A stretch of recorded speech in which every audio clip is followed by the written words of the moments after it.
Kigere mutaka. Fumita empere. Namanya kuzina empere. Nenisho manyo kuzina. No, I have always told you. I told you at my wedding I'm not going to dance. And you're like, if you do not dance, you have to dance with daddy. You can't get married. What do you mean? Me and daddy can't dance. You ever guess. To say kati gwe ne daddy muzine ate mala okuzina ne junior wegatteko. Kati ekina habeera okwanga muna basatu mulina beat. Muzina luyimba luddako. Oh my god. That would be so funny. Kijja tukola olunaku. But then tujja kugamba coach Martin abayigiza amazina. I had a fast dance. But I can't wait for that day. I can't wait. I can't wait. Ku speech yange wajja okusinga okunyuma. Nga nchokera buli bonna dada chewing gum so amwerabira. Your first time of testing ku chewing gum. Iyo kanyumya. Sisobola keerabira kyo ino man. Graduation if you're going to bring up chewing gum there. Ebyanti kati graduation kyo kiba kirala. First day at school byogera webityo. But wedding day njogera obuto obwo bwali. Tapa. Oh my god. Chana. And this first one kuswala. Ele mbozi bwebera. But I can't wait. Ngoma kafananyi. Mama w'omugole ajja yogereko. Tata w'omugole ananzikiriza okwogera. Aleka benajja byogera. Man of few words. That one kills me all the time. Tekakaddiwa gyendi. Nene ajja kuseka. Naye omanyi wemberawo ne ndowooza Nisha. Buli lunaku tuba tulina okuyambako ku bazadde abali out there. Because fena tuyiga buyizi. Abazadde abasinga bambi balowooza byangu. Naye bw'omala okukula n'otuuka eno otandika okulowooza ku muzadde atandika. Fena tukula nga tulowooza nti abaana baffe waliwo ebintu ebimu bye batamanyi. Kati nga era yaffe ebintu ebimu twabimanyanga tulina TV emu UBC yali UTV eggulawo ssaawa 11 basically tetulina amasimu computer labs ezisinga tebyalingawo nnyo nga byonna bisanga ku ssomero kati buli maka galina laptop omwana alina tablet information eri everywhere TV teziviirako ddala Netflix, DSTV, GoTV, Munowachi. Ate banayi Munowachi ojo sino jogerako. Munowachi eleta movies ezo Netflix. Can you imagine? Kyankubye ekyo. But abaana kyengezako okugamba nti abaana b'ennaku zo bali so exposed okusinga kuffe. Ffe bintu bingi abazadde baffe batukwekanga. Nga tumanyi mwana gy'ava, tumanyi biki. To talk about sex. Allah. How? Kuchangu tuse mu myaka egyo yakwawula n'ogamba genda ke wasenga. That is when otandika okukola ki obiwulira. But bamala okukula kati tulabye abaana Nisha aboononekanga. But I want to help that parent out there. Nti olowooza ddi kati nga ggwe omwana because wendi oba mwana. Ndi olowooza omuzadde weetandise okwogera n'omwana about sex. I think at like 8 years, 8, 9. Well, nange that is the truth. Narao kwogera about those things ngandoza muli bato. Yeah. So about 8 years. Why about 8 years? Kwanga olaba now these schools first point there's also the fact of modification. Enaku zintukula mangu. I remember when I got my period I was 9. Wow. Daddy nagamba olimba muli mukuba pads z'obwana. I don't like it, but I'm using them. So people are now developing earlier and faster. Batugamba nti omwana kasagana mu period mangu oba bulwadde. What do you mean? I am going to get a menopause. Anyway, it depends. But now these days we no longer have a standard number of eggs, a certain number of fertility. Yes. So you can't tell why is olwawo ate nayangwa menopause. Why is okukera naye menopause yekanga ali mu 50 nga achaza. I am present. Oh. So 8 years. Yes. Why? The fact that also these schools expose us to these things. Amasomero ogenda kugwa ku a teacher of science to embarrass you. She's talking about post-private parts to embarrass, especially us in mixed schools. She's talking about post-private parts to embarrass you. She's telling you go and sit, touch that girl. Like we had such a teacher in my P3. She exposes us to these things. Nga sinayogera nakyo, sinayogera about sex. Nga n'okunda banneekweka. Nazo babahamu babitegeera. Ngendo babuuza nabo tebalina kibamanyi. Nengamba kati ani amanyi. Nagamba wait for mommy to say something. And I was like, omwana nga akyali muto, I couldn't, but these schools expose us, and also the fact that Katina Kuzino abantu they study on different ages. Yes. I'm going to be in a class. I am 10 years, but I'm in a class with a 14-year-old boy. True. Really, on agenda yegomba kana kemyaka 10. Man. Atandika okugamba ebintu. Mama obi atakugambangako, you know. And now you be like maybe doubting, you question yourself. And now watandika ebyokugamba mbu if you have sexual standing you can't get pregnant. Oh Those no. things. Kamama nako ne kakkiriza. Mama. At 9 ageze mu pizza afunye olubuto.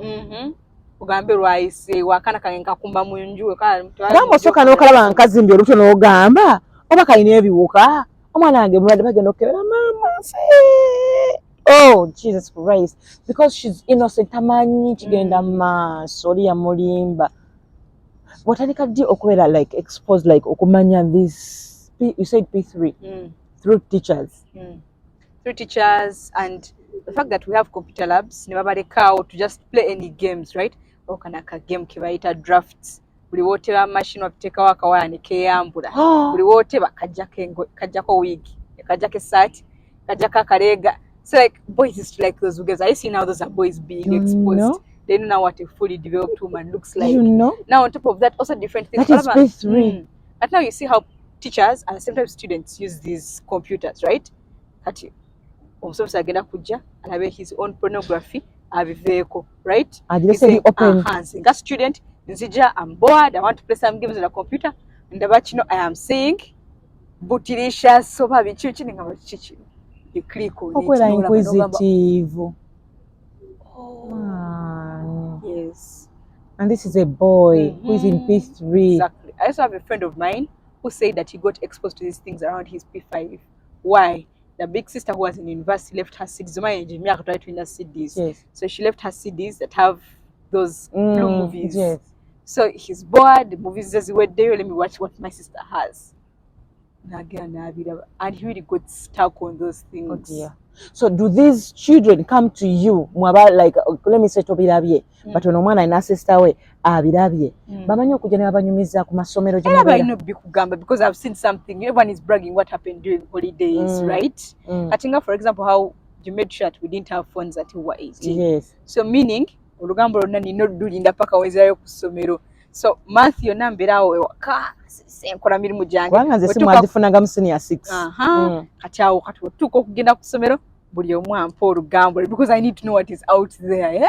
What were you seeing? What movies did you watch? Because I really didn't have time to watch movies. Either I'm reading or doing housework. Mwalabye biki omuntu nakugamba nga bakola kino how do they do it? My imagination has been like batandise kati awo birowoozaamu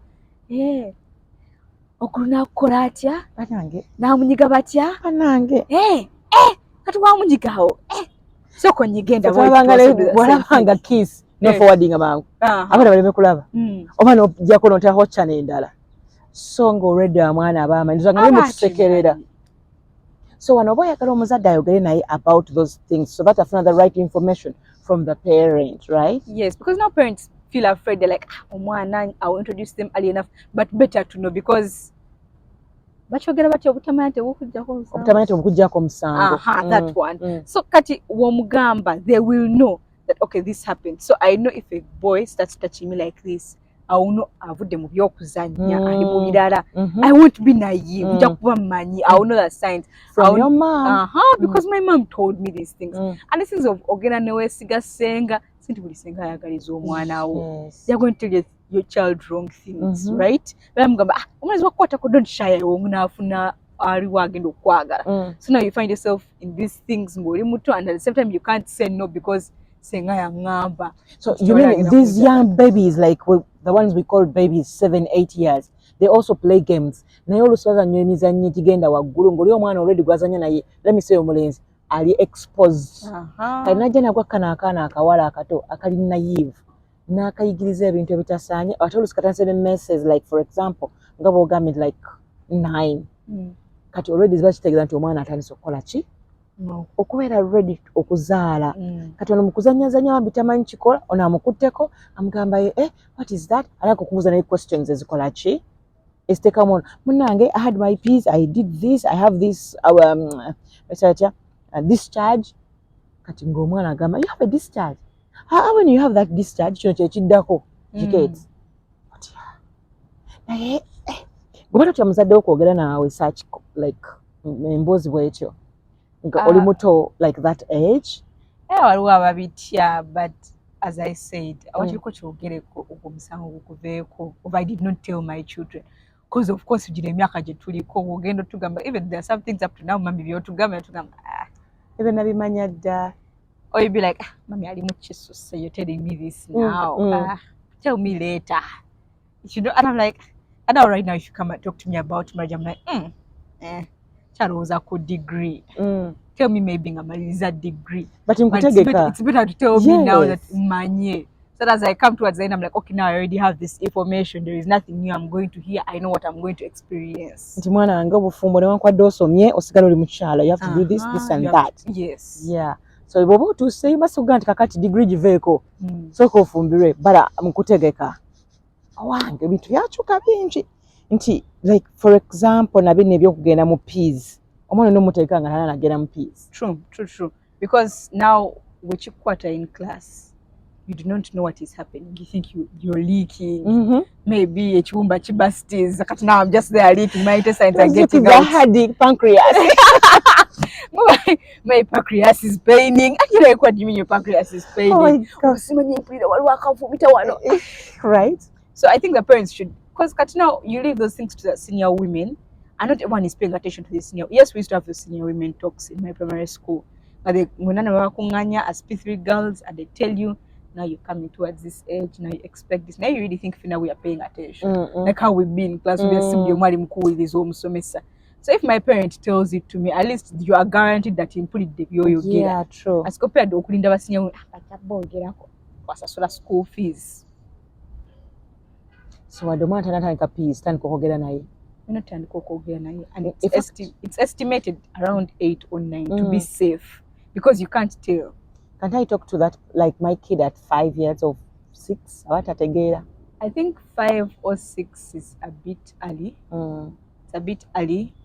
Why? You can never tell. You can never tell. Youngest mother in the Guinness Book of Records is 6 years. Kuzaala. Tutunira abaana gakola those bad touches. That is the bad touches. Talking about bad touches, true. 6, actually not even 6. 3 years more to tell nursery because nursery teacher with your son.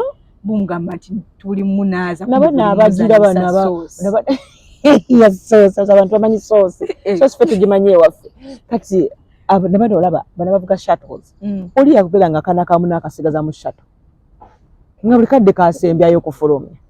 Nga nakakola ki ice cream nakatandika okukatigonyera akaana k'abantu akaana akasobyako 4 years they need to know that they are bad touches. Remember how you used to tell us when we were going to school you're like how was school they don't want to touch you your friends are not supposed to touch you like this no one by the time even the boys would be like me I don't want to shower Nganisha is sick because they know why you sick onkebera kochi wait when I'm done showering and you come onkwateko you see if I'm cold manyoba nabi simanyi bali bakola mu bukodde obutanaba and then just really ko watwala junior collab number 2 actually yali susu yali collab it was number 2 nagamba gawe bannange tuli mu kyalo tutetenkanyiza nisha ino mukuma ko mwana bayinza omulira mu lusuku gawe don't peep me but don't peep me get my envelope put it there and gawe don't peep me ibada yakata okazita nkaloza ko naye mulize ku wedding day nja kuweyo nayo speech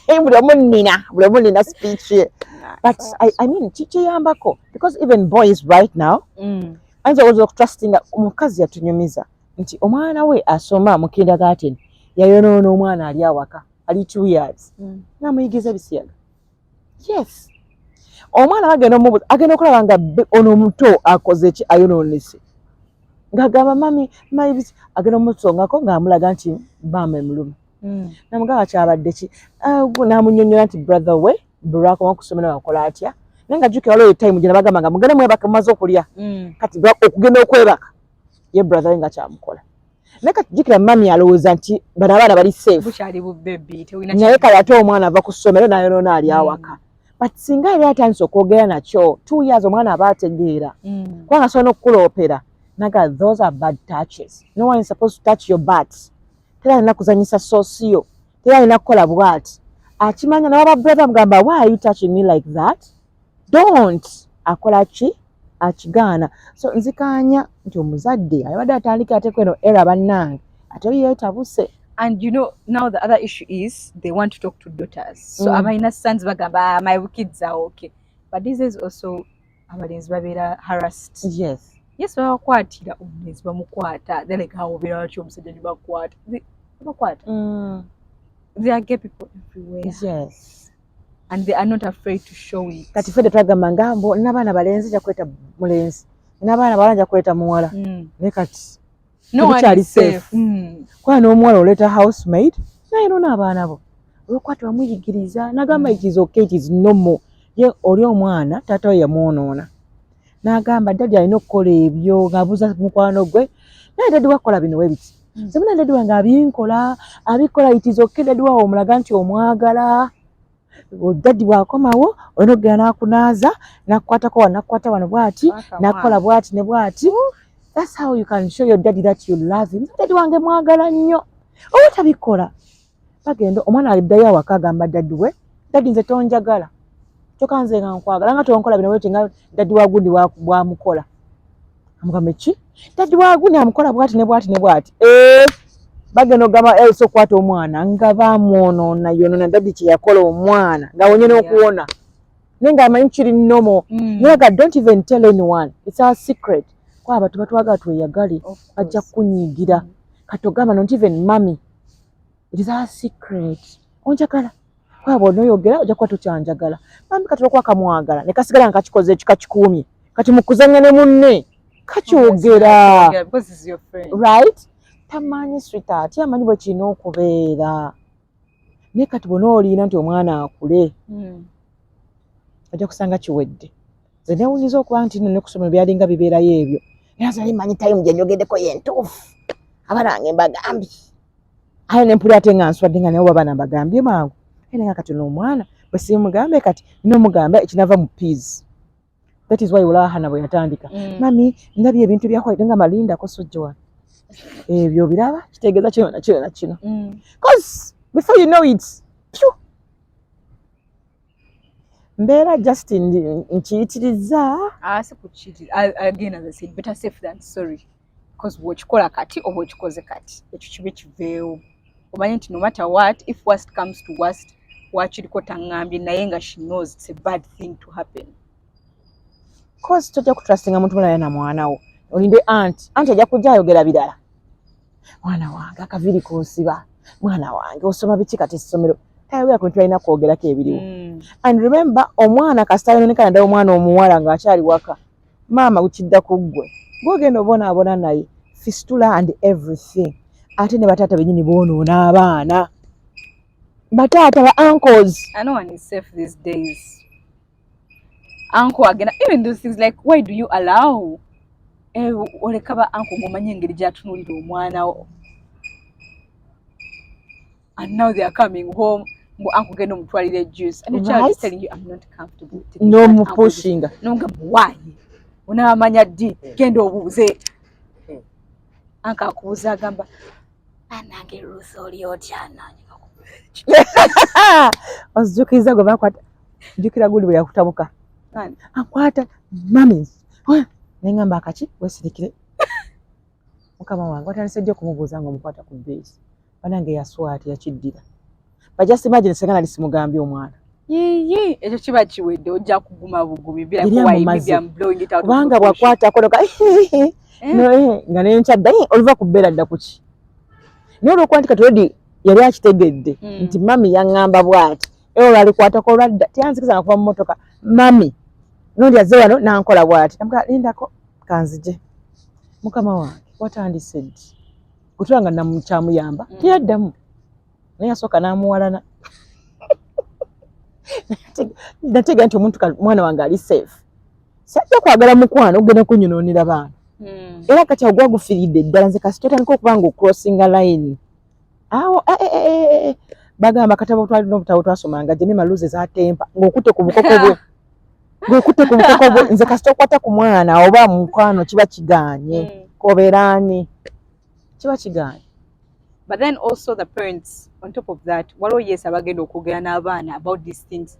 Naye nga gwe ng'omuntu, you don't bring that that trust to tell the child that, you know, whatever happens, you can tell me.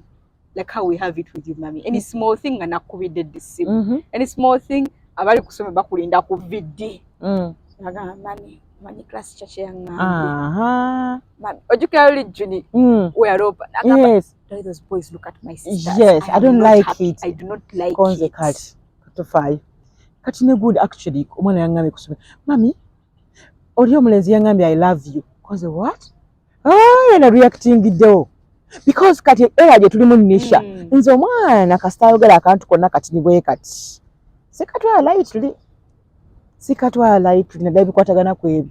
Bumulenzi na badamu. Choka no class. P2. Yamugambye I love you. Konze nedda. Nino tuchitula mtu chitegeri kyavudde kuki. Wacha gamba I love you nga muri same sex. Wacha gamba I love you. How? Love ya dategeeza aki. You can think on omwana muto ne background Java true kyekiriyo utagamba abato banne bazanya buzanyi osanga omwana yakivumentiriza mu ngeri enkyama there's no smoke without fire tamanyi mwana byatamanyi you know abaana abasinga balina amasimu kati gwoja muga paka senior 6 naye ate nga abaana abalala bona balina amasimu ajja kuveri amulage juke mwagenda nga ku bupatizi bw'abaana nga muvayo mukoze eki mulaba nti bali balina amasimu era. So if you're going to show me what's on your phone, I show what's on my phone. Even class trips, they allow you to come with your phones. That is that I want to maximize that opportunity. Yes. Atwala abana abeesirisa awaka nozo nomwana ali innocent. Talk about that, Nisha. How would parent like try handling bati abana abo bikadde eraga nti kimu takitegeera bwe kimu ali innocent not okwogera naye about those things. I have no way of navigating that, but all I know is that as long as omulaganti, yes, we may have this tetwoge about anything, but when it comes to this thing, this is extremely serious. Chinambeko, you know, you keep, and it helps when you have siblings. Because I always ebizo kunemo kugamba, na inga so bigamba hamu. So I tell Hamu, and then maybe Hamu is like, then she talks to me and she convinces me. And begin to gambeko mommy. And the problem is, right? You can't so know. You can't know. Now you may have those friends who your child is extremely close to, and they can tell things that they can't tell you as a parent. And maybe the friend is good. Now you know navigates a chat by now kugamba kona kama mami Ruth omwana wa roza chino. But now. So do you think zino videos that tugenda ko if you have an basa zike FCs bichi bali sabi ice cream bichi na kudda mu kutunda bitabo. Nakyo tubenga tuchogerangako ne ba teachers abakola ki. Yes, because babali mu boarding you only see me a quarter a year ondabako myezi 3 in all that 12 months, literally meaning toli wonga ankula. So tomanyi when I will transition, tomanyi what I am thinking ondabula ejo week 3 when week 3 tuli mu kupapa. Whenever I'm talking to you njagala just onyambeko ne holiday work or ekibuze wakati njagala onyambeko sanga, there is not that much communication. So every time we get tule abana bogere n'abaana baabwe, they know how was school, what have the teachers told you, what new thing do you feel right now that has changed. Because also that problem comes in now you're with your friends, now your friends bala bomulenzi bachamukanga kuwa tunulyo ngaba the boy is a boy bali kuchi bagamba no babera. And now the issue is ngomulenzi ayagala mukogwe najja nakwata ku mukono, and they're like, he's supposed to hold you like that. What do you mean he's supposed to hold me like that? But these are my friends. So I'll be like, maybe. But because my mom does not ask me these things, like I want to ask, but let me wait for my mom to instigate that talk. Now when I'm kucha olindaze ntandike. Mogera ku ice cream. Nemussa. Ng'omuntu akubidde essimu nga tomumanyi. Nyinza okussiza okwo. Kati okuba essimu gye simanyi. Bwe ngikwata soogera nkulinda. Paka tukola okussa ne nkuggyako. So, kyo kyalibadde nga time eyo omuzadde especially the mother tandika okwogera no matter muwala oba mulenzi. Mutandika okwogera ku bintu ebyo bibeerawo. because bintu bingi nnyo bibeera mu bwongo bw'omwana n'ebifaananyi bingi byakuba byabalowoozaako awo. Abaana abasinga batya nnyo abazadde ne wagezako musika ng'omwana yakutya buti oli omwana atya omuzadde naturally oba ffe tulina ebintu bye tukola ebitiisa abaana to open up naddako ebintu ebikolagana ne sex. There is nothing like naturally hate like okutya omuzadde wo. Obviously betukola in the way how we talk to them. These small things of omwana ali mu nursery akwetedde ekifaananyi kye kyakubye mami sima ipi kino gamba kiteeka onja kirabedda. Those small things bugenda nga bweyongerako kati. So agenda okukula ng'amanyi baba yasuula eri ekifaananyi then kino wenkimugamba ajja kuŋŋamba and ye ajja kukula nga ye tamanyi lwaki tayagala kwogerayo okuva ku muntu butini obeeraawo weekonje ku kitanda kyo gamba sorry genda oteekeko iodine tonkooya tomanyi iodine waali. The same message, two different deliveries and two different outcomes. Omusange ngali down ali low mugamba ko are you okay chichiro nga totally happy you fine mugamba gwe no wanta mu bukadde bawe kubagiza gwe zanyene banno so bambi kati abeera obukadde n'abeera mu kakoona ke abaana light ndaja kulabiramu but yankutya so actually sinti sikutya naye eya just I don't have any importance. Ndi wano nga just mwana kutuusa mukolo. Sina kyamaanyi. Onayi mu kifaananyi kyange nga muzadde wange guardian but oba wali bataliiwo I can still live. So buli kijja kyonna nsobola kyemalira. Awo oba omaze omuluzinga.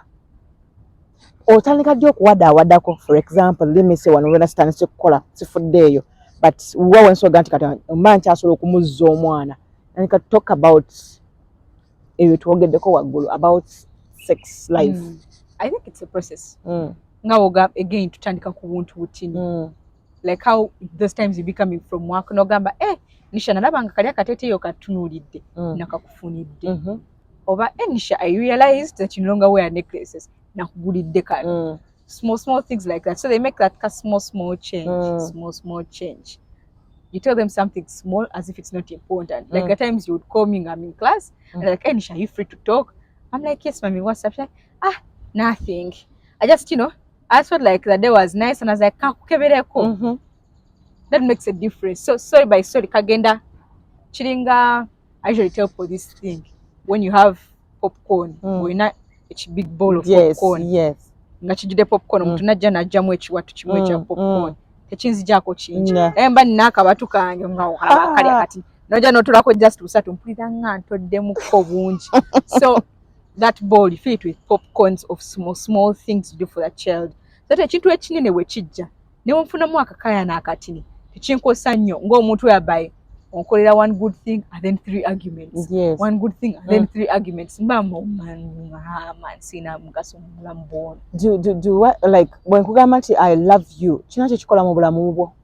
Yes, it does. Ng'omwana. Obviously kati ku myaka zange sona. No, what I'm saying oli muto. Hey, like, you feel that kind of thing of my mom is embarrassing me. But deep down but she loves me. Aww. Okubeera awo nenkwanako sekati fola tetwakola mami nga tayagala kukwana zina okumanya kyendi by the way nalwo okumanya nti no nina enviiri ennungi nina obulago obwanvu bulina ebiseera nalwo okumanya nti ki nti oba omuntu nina akabina mami yagamba wekkira zaaki tamulebereze okitegeera nakula nga n'okwebwalabwala oba weebwalabwala tusagamba nti no olina figa ennungi sekati bwe nakula nalaba nga kye nali nga njagala nfune from my mother nasalawo nkiwa abaana bange that is why nzaawo nenkwana ngamba Nisha olina n'ebitumbwe mama sambambam Nisha and it has helped because kituyamba obutatomera because the guy is going to see you or tudde mu nsondayo aloze oli quiet oli shy now like how Haga is quiet and shy. Yes. But now if they come up to her and they be like nice skin color, of course she knows she has a nice skin color. Because I've been telling her. Because we are, Mommy has been telling her, Mommy has taught us to love our siblings. So Amanya in that skin color, Amanya in a height. So tell me something new that is really surprising. Maybe I'll fall for your tricks. But you know what Mami has showering as that. Yes. Height, you girl. Some height, some legs. Yes, Mommy. But he has beautiful legs. Why should yambala ukana hagoika? But Mommy, yambala ko you see, you look good. Kako ichifananyo labe, you see? you're pretty. Kati kikuyambako nti omuntu omulala yenna ne bwagamba nti no, you're beautiful. Obola nga si kipya bya bulijjo. Bya bulijjo. Funa ekipya ky'oŋŋamba, then tugendera awo. Wow. Tell me I'm bright. My mom already tells me I'm bright and smart. Hey, tell me you like how I solve Pythagoras theorem. Ekintu ekipya. Ate wanze waliwo ne wembeera awo, you know. Actually, omukyala omu yaŋŋamba nti, but Ruth, I like the way you handle your children. Ngamba why? Tize waliwo ntuuka mu class omwana amalamu amaanyi nga aperforminze bubi omwana yakitegedde. Aperforminze bubi naye akimanyi era akulinze togenda mwambala. Be the opposite. Nze Nisha saagala nyombale. Wansuubira nti ngenda kuyomba siyomba. Wootonsuubira ne nkwambala. Ayi wootayomba kiba kinsuuleddawo. Nakoze kino. Tanyeze. Mpoomye wiiki namma mbeerawo. Nembera so nice gy'oli. Omanyi lwaki? Mma njagalawo kennyini ofumintirize ku kyokoze. Kozi manyi kikulumye. Okimanyi nti kinyiiza kozi omanyi. Kati basaagala ate nange nyongereko awo ogwira mu mikono emikyamu. Because you're already hurt. Ayi nange nkwongedde gwadde osuubira kwa shoulder. Kati awo obeera opapala bupapazi wonna woogwira mu mbi z'omuntu abajja kukwambala nekivaamu kiza obutansanyusa singa omuzadde okomyewo leeto okimanyi nti awaka saagala muntu ayingira nga nayingidde dda okomyewo leeto nkusibidde oddayo gy'ova nkusindikawa neewa okitegeera so ekiveemu mu kibaaki kwefumbiza batukomawo nawe okitegedde nti okomyewo leeto nze kenyini nzije nkuggulira nkutule mu maaso nga welcome back my dear. Okay, nzigalewo oluggi nkulage nti kiri okay. Naye leero tewebakanga tonaabye jo webasi tonaabye leero naabako jo wakonaabye jo takushekinzeeko naye wanaabye tewanaabye wanaabye naye nkulaga nti izo kati gwe muli oboofa waliwo tuli hamuli ninga afa nakyo ninga abasijja kyogerako olaba kimuso yayagala mbe nga nkyogerako nengalo kyogerako nemala wiiki namba nenkita nekyovaporatinga bulungi ndoka nze neŋŋamba ate okubuuza boyfriend okibamenya. Show me your boyfriend. Okay, maybe showing it is not nice. Why? Because right now nga buolya. Why it's still not nice? Why? Because katuwembamba chusa buli mwezi. Awo kyevola bamba njagala.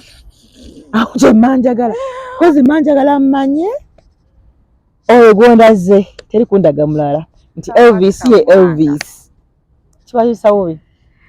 Not a cheap sawi, but I feel bad for my parent. Kati omwezi ogujja, I'm like, I'm here with my boyfriend. Then you come because you had already made friends with the other one. Wekanga, chocha Elvis waliwo Tom. No, things happen.